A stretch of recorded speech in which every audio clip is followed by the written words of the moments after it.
lagi fadilah dari zikrullah selain yang disampaikan Nabi di dalam hadis riwayat Tirmidzi tadi? Apa sih yang kita dapat lagi kalau kita ingat Allah, kalau kita sebut Allah, mention Allah kalau bahasa sosmed?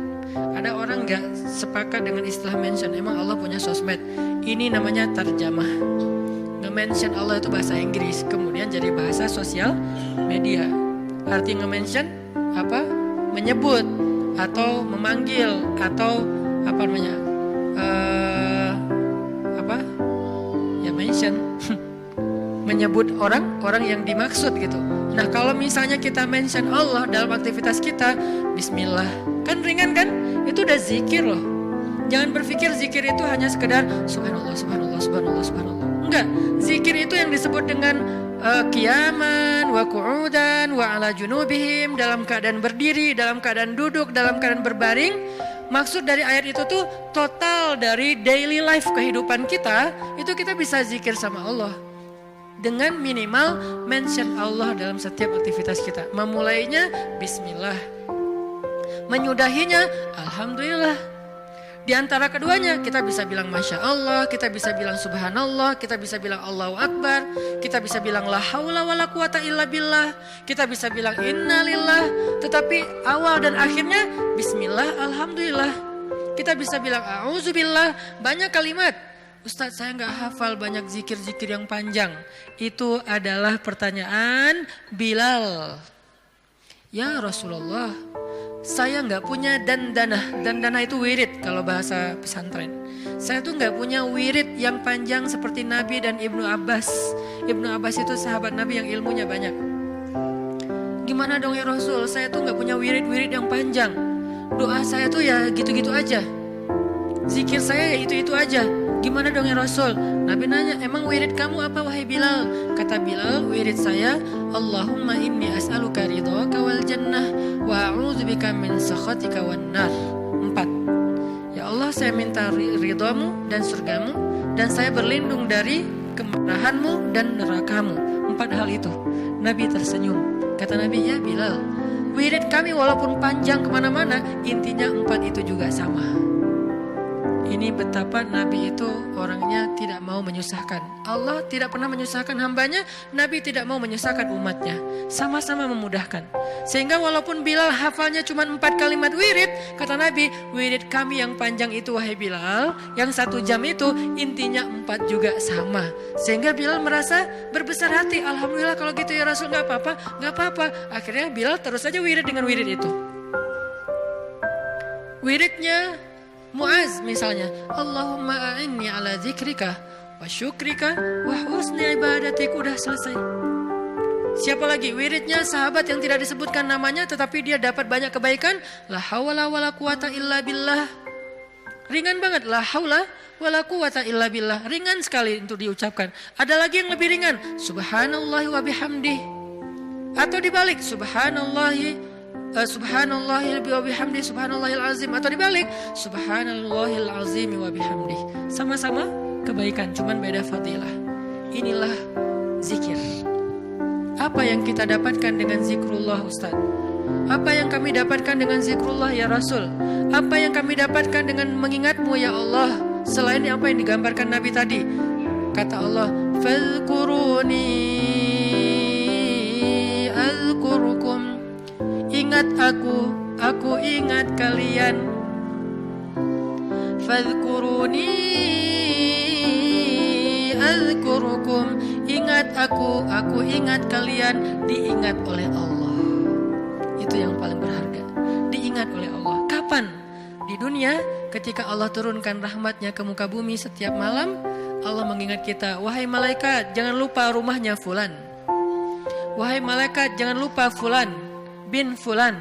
Wahai malaikat, yang itu dulu, ini dulu, hambaku yang ini dulu. Kenapa? Karena kita ingat Allah terus, Allah ingat kita.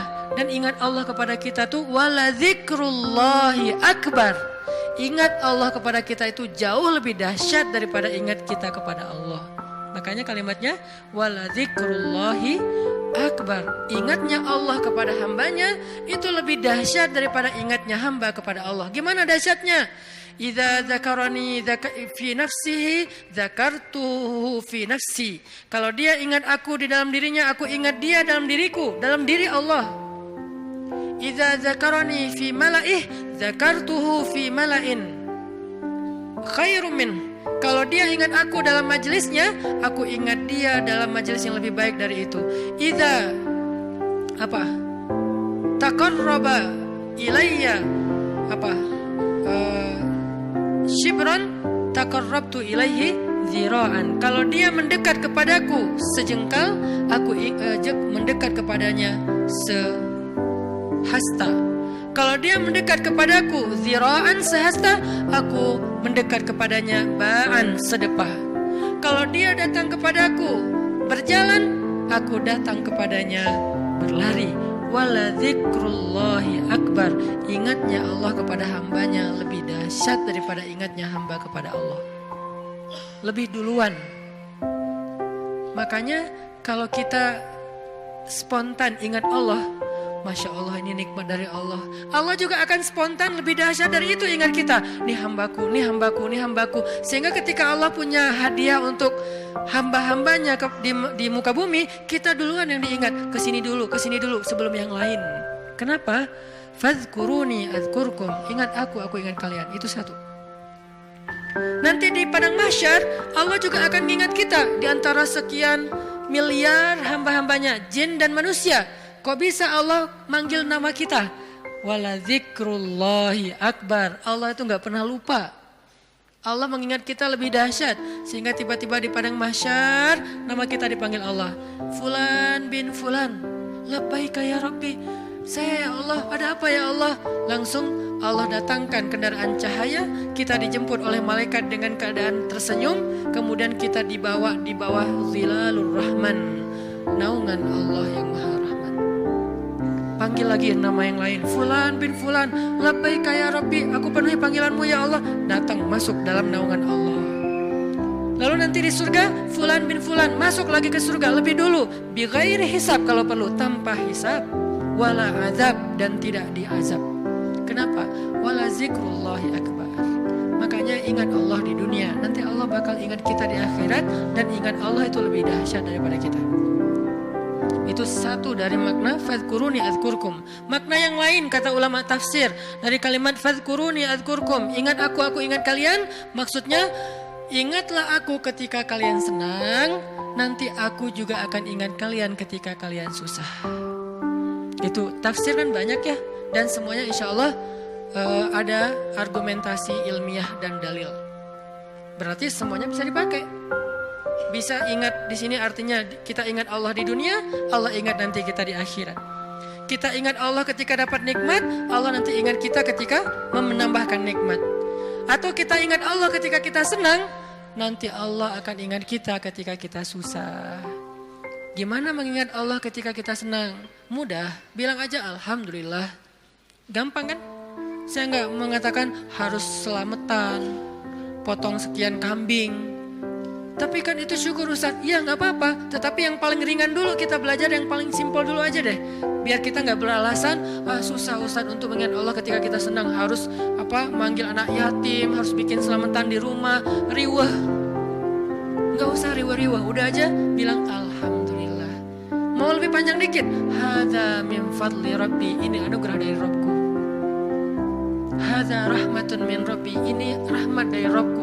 Mention Allah pokoknya ketika kita dapat nikmat. Nanti Allah akan ingat kita ketika kita dapat masalah. Ada masalah, Allah langsung, hambaku ada apa? Allah langsung ingat kita.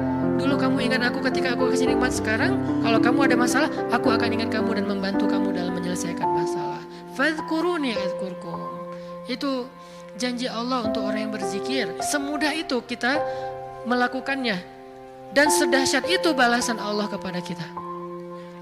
Sehingga pertanyaan yang paling sederhana, kenapa kita malas berzikir? Dengan sekian banyak keistimewaan zikir itu, kenapa kita malas berzikir? Kenapa kita lebih bisa ngucapin banyak diksi, banyak kalimat, banyak kata, tetapi di dalam kalimat dan diksi-diksi kita yang banyak itu hampir gak ada kata Allah. Kok bisa? Giliran menyebutkan nama Allah katanya berat.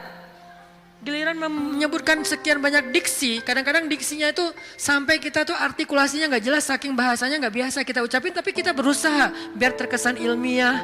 Ya, kan ada orang kalau ngomong tuh pengen ngeluarin kata-kata ilmiah yang susah kan. Dia hafal-hafal kalimatnya, kadang-kadang dia kayak pakai bahasa Inggris biar terkesan kayak educated gitu. Actually,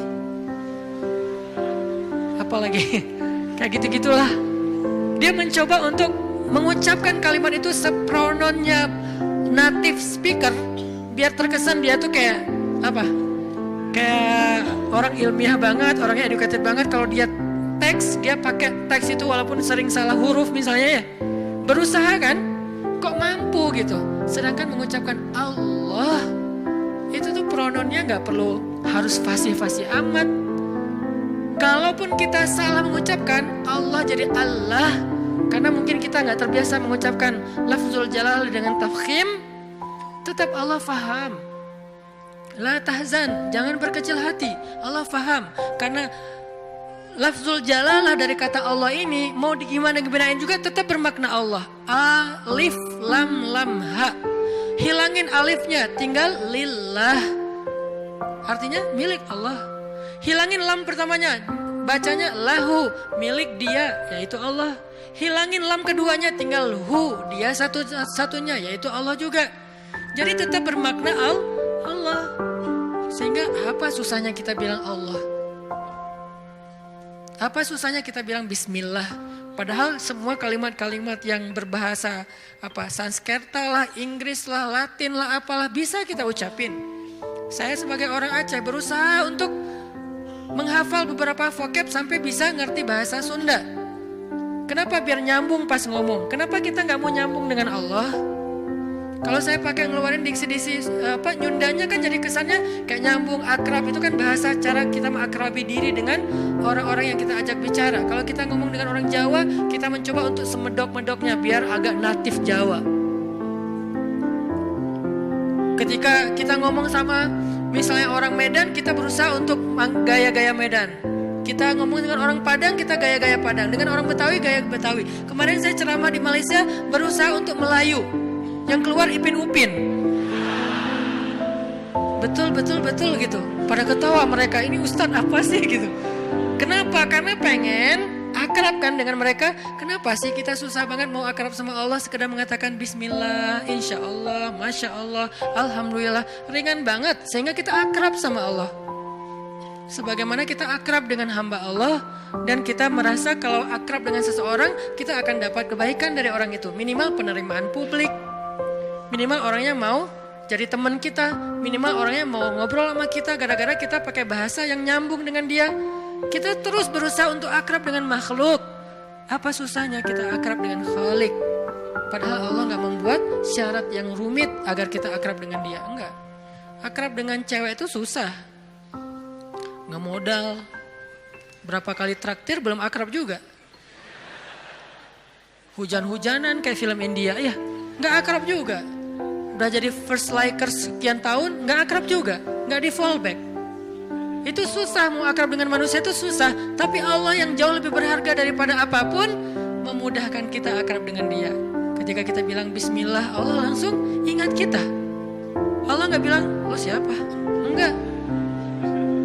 Kita bilang Insya Allah, emang kita kenal? Enggak, Allah gak ngomong kayak gitu. Manusia yang kayak gitu, ketika kita mention dia kadang-kadang kayak apaan sih gitu. Sok kenal, sok dekat gitu kan. Kalau Allah gak apa-apa, kita sok-sokan. Saya akrab banget sama Allah, gak apa-apa, Allah senang digituin. Artinya udah dimudahin banget sama Allah. Apalagi sih yang bikin kita gak mau berzikir. Udah banyak banget janji-janji Allah yang hebat tentang zikir. Apalagi yang membuat kita terhalang dari zikrullah. Ini poin kedua, bahwa ternyata keutamaan zikir itu luar biasa, termasuk fazkuruni azkurkum. Poin ketiga, gimana cara kita berzikir dalam kehidupan sehari-hari kita? Apakah harus selalu dengan verbal? Subhanallah, Masya Allah dan seterusnya? Ya, verbal. Apakah harus ada yang lain? Banyak. Zikir itu bisa verbal. Zikir itu bisa pikiran. Ketika kita mengingat Allah, ketika kita berprasangka yang baik tentang Allah, itu namanya kita berzikir. Karena arti zikir itu bisa menyebut, bisa mengingat. Bahkan orang yang beramal solih, melakukan satu kebaikan karena Allah, itu juga termasuk berzikir. Bahkan dengan perasaan juga bisa berzikir. Gimana perasaan yang berzikir? Perasaan cinta kepada Allah itu zikir. Perasaan rindu kepada Allah itu zikir. Perasaan takut kepada Allah itu zikir. Perasaan kagum, takjub kepada kebesaran Allah itu zikir. Perasaan marah karena Allah, bukan kepada Allah. Marah karena Allah itu zikir. Benci karena Allah itu zikir. Malu itu zikir. Kalau perasaan kita itu diniatkan karena Allah, cuma niat, ringan banget, udah termasuk orang yang berzikir. Cuman nih niat, cuman ingat, udah masuk orang yang berzikir. Orang yang wadzakirin Allah katsiran wadzakirat, orang yang mengingat Allah sebanyak-banyaknya. Ingat, kapan kita ingat Allah? Banyak, dalam setiap adegan kehidupan kita. Dan mengingat Allah itu tematik, gak harus selalu mengingat Allah dalam arti Allah, oh ya saya ingat Allah. Enggak, itu kurang tematik, kaku. Ingat Allah itu tematik. Kalau misalnya kita lagi sabar, ingat Allah, Allah Maha Penolong. Kalau kita lagi dalam masalah, kita ingat Allah, Allah Maha Penolong. Kalau kita dapat rezeki, ingat Allah, Allah Maha Baik. Kalau kita lagi sendiri, ingat Allah, Allah Maha Menemani. Kalau kita mentok dengan ujian kita ingat Allah, Allah Maha Memberi jalan keluar. Kalau kita merasa dikhianati, Allah Maha menghargai. Kalau kita merasa kehilangan, Allah Maha mengganti. Ingat Allah itu dalam tema-tema kehidupan kita yang banyak. Kalau kita bingung, Allah yang Maha memberi bimbingan dan petunjuk. Kalau kita kekurangan, Allah yang Maha memelihara.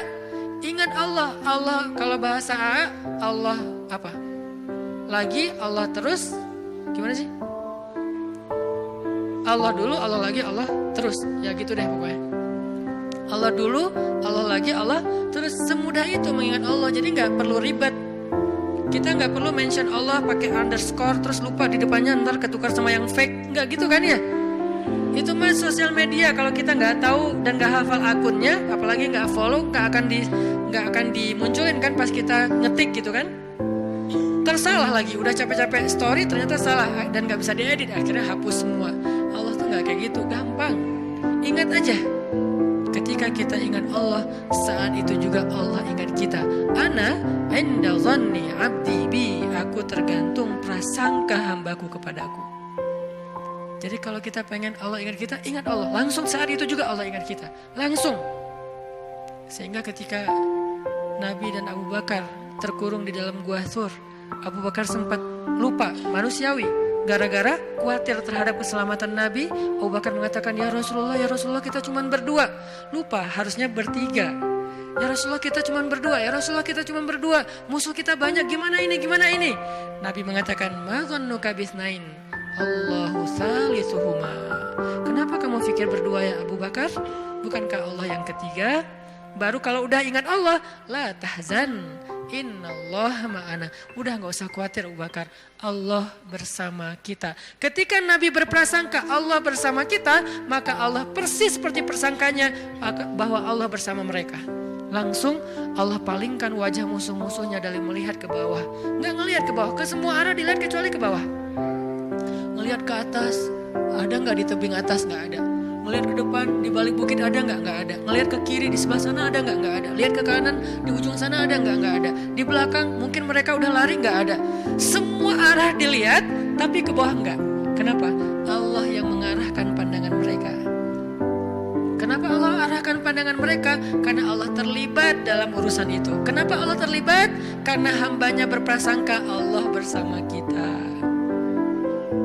Ada riwayat mengatakan muncul laba-laba bikin sarang.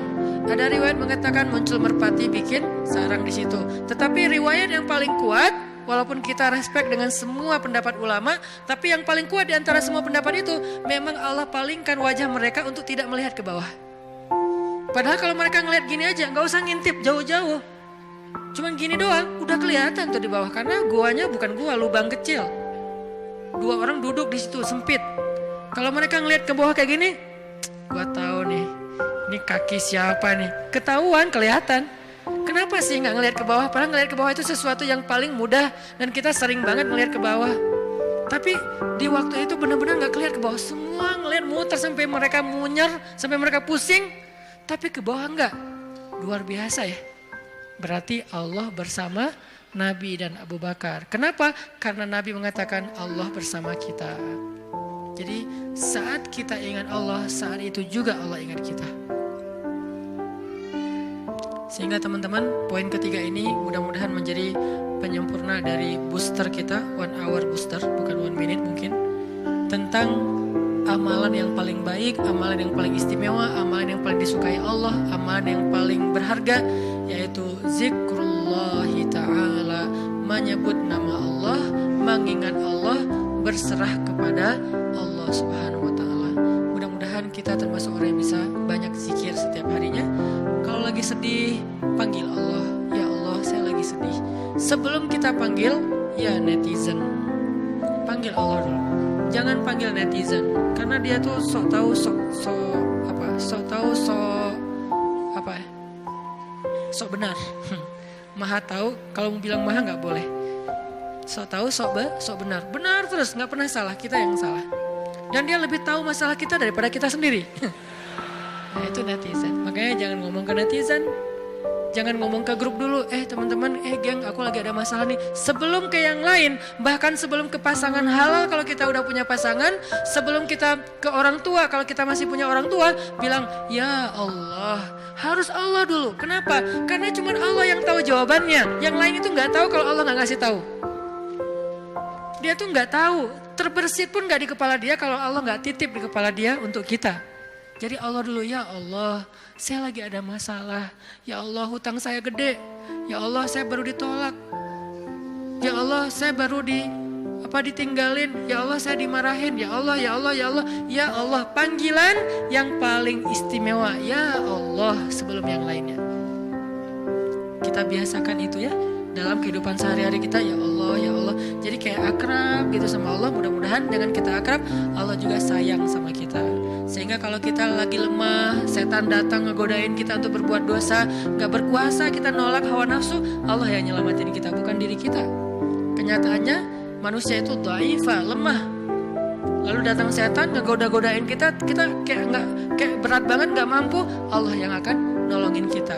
Hampir tergelincir ke jurang neraka, Allah yang nyelamatin kita, narik kita. Hampir meninggalkan kewajiban, malas-malasan, Allah yang nguatin kita. Kalau Allah sayang sama kita. Mudah-mudahan mulai malam ini kita menjadi orang yang zakirunallaha katsiran wadzakirat. Orang yang mengingat Allah laki-laki dan perempuan dengan sebanyak-banyaknya. Sehingga kita mendapatkan semua yang Allah dan Rasulullah janjikan lewat ayat dan hadis-hadisnya.